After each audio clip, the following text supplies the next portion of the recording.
అరచేతిలో వైకుంఠం చూపెట్టి 6 గ్యారెంటీలని చెప్పి కాంగ్రెస్ ప్రజలను మోసం చేసింది. ఆ విషయం మీ అందరికీ కూడా తెలుసు. మీరందరూ పరిగెత్తండి, ఉరికిరికి తీసుకోండి, 2 లక్షల రుణం తీసుకోండి. మీకు డిసెంబర్ 9 తారీఖు నాడే రుణం మాఫీ చేస్తా అన్నాడు. 2 లక్షల రుణమాఫీ అయ్యిందా? రైతు బంధు అందరికి వచ్చిందా? 2500 ప్రతి మహిళకు వచ్చినాయా?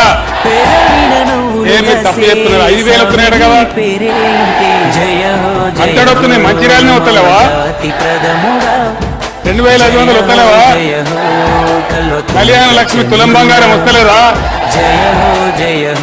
రైతు బంధు కూడా రాలే అందరికి. కరెంటు పోతున్నదా? కరెంటు కోతలు మొదలైనయా? దయచేసి మీరు ఆలోచన చేయాలి.